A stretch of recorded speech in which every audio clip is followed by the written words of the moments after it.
Hello दोस्तों, क्या आपने कभी सोचा कि सिर्फ मिट्टी और बीजों ने कैसे एक देश को सुपर पावर बना दिया? आज हम लेकर आए हैं 18वीं शताब्दी की उस शानदार कहानी को जब ब्रिटेन की खेती ने दुनिया का नक्शा बदल दिया। खास तौर पर हम बात करेंगे फसल चक्रण के जादू की, जिसने मिट्टी को थकने नहीं दिया और खेतों को हरा भरा रखा। तो तैयार हो जाइए इतिहास के इस मिट्टी भरी सैर के लिए। 18वीं शताब्दी से पहले ब्रिटेन की हालत कुछ खास नहीं थी। ज्यादातर लोग गांवों में रहते थे और खेती ही उनका सहारा था। लेकिन खेती का तरीका बहुत पुराना था। लोग बार बार एक ही फसल जैसे गेहूं या जौ उगाते थे। इससे मिट्टी की ताकत खत्म हो जाती थी और फसलें कम होने लगती थी। कई बार तो भूखमरी की नौबत आ जाती थी। खेत छोटे छोटे टुकड़ों में बटे थे और गांव की जमीन सबके लिए खुली थी, जिसे ओपन फील्ड सिस्टम कहते हैं। इसमें सही ढंग से खेती करना मुश्किल था। ऊपर से सड़कें खराब और बाजार दूर। फसलें समय पर बाजार नहीं पहुंचती थी और किसानों की कमाई भी कम होती थी। लेकिन फिर कुछ स्मार्ट लोग आए और सब कुछ बदल गया। 18वीं शताब्दी में ब्रिटेन में शुरू हुई कृषि क्रांति।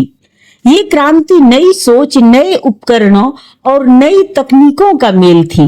इसने ब्रिटेन की खेती को इतना बढ़िया बनाया कि अनाज की पैदावार दोगुनी तिगुनी हो गई। इससे न सिर्फ लोगों का पेट भरा, बल्कि औद्योगिक क्रांति की नींव भी पक्की हुई। ब्रिटेन बन गया दुनिया का एक ताकतवर देश। लेकिन इस क्रांति का एक बड़ा हीरो था फसल चक्रण। आइए इसके बारे में विस्तार से जानते हैं। फसल चक्रण एक ऐसा तरीका है जिसमें हर साल खेत में अलग अलग फसलें उगाई जाती हैं ताकि मिट्टी की ताकत बनी रहे। पहले लोग एक ही फसल बार बार उगाते थे, जैसे सिर्फ गेहूं लगाए तो उसके बाद फिर गेहूं ही लगाए। इससे मिट्टी के पोषक तत्व खत्म हो जाते थे और खेत बंजर होने लगते थे। लेकिन 18वीं शताब्दी में ब्रिटेन के किसानों ने 4 खेत प्रणाली नॉरफॉक 4 कर्स सिस्टम अपनाई। इसमें 4 तरह की फसलें गेहूं, जौ, शलजम और क्लोवर एक खास क्रम में उगाई जाती थी। पहले साल में गेहूं लगाया जाता था, जिसे लोग खाने के लिए उगाते थे। ये मिट्टी से ढेर सारे पोषक तत्व लेता था, लेकिन बाजार में गेहूं की कीमत अच्छी मिलती थी। दूसरे साल में शलजम उगाई जाती थी। शलजम खाने के लिए भी अच्छा था और पशुओं का चारा भी बनता था। सबसे खास बात, शलजम की जड़ें मिट्टी को ढीला करती थी, जिससे मिट्टी हवादार और स्वस्थ रहती थी। तीसरे साल में जौ उगाया जाता था। ये फसल भी अनाज के लिए थी और बियर बनाने में भी काम आती थी। जौ मिट्टी से अलग तरह के पोषक तत्व लेता था और मिट्टी में अलग तरह का पोषक तत्व छोड़ जाता था, जिससे मिट्टी का संतुलन बना रहता था। चौथे साल क्लोवर या दूसरी तरह की घास की फसल उगाई जाती थी। क्लोवर का कमाल ये था कि ये मिट्टी में नाइट्रोजन डालता था।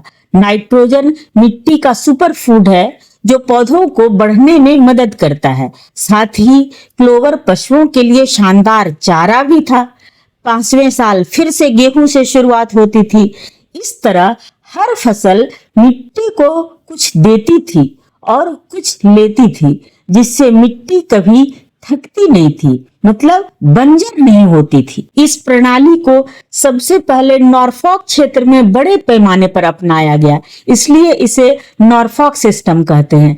धीरे धीरे ये पूरे ब्रिटेन में फैल गया। फसल चक्रण अकेले नहीं आया, इसके साथ और भी कई बदलाव हुए। जेथरो टुल ने एक सीड ड्रिल मशीन बनाई। इस मशीन ने बीजों को सही जगह बोना आसान किया। इससे बीज बर्बाद नहीं होते थे और फसल ज्यादा होती थी।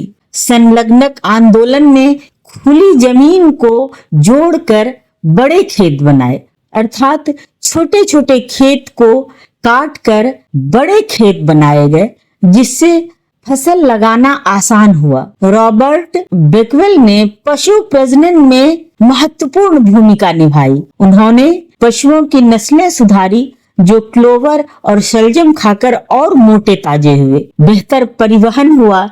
नहरों और सड़कों ने फसलों को बाजार तक तेजी से पहुंचाया। अनाज और चारे की इतनी पैदावार हुई कि ब्रिटेन की बढ़ती जनसंख्या का पेट आसानी से भर गया। गांव से लोग शहरों में गए क्योंकि खेती में कम लोगों की जरूरत थी। ये लोग कारखाने में काम करने लगे और औद्योगिक क्रांति ने रफ्तार पकड़ी। ज्यादा अनाज और पशु उत्पादों से ब्रिटेन की कमाई बढ़ी। वो दुनिया का बड़ा व्यापारी बन गया।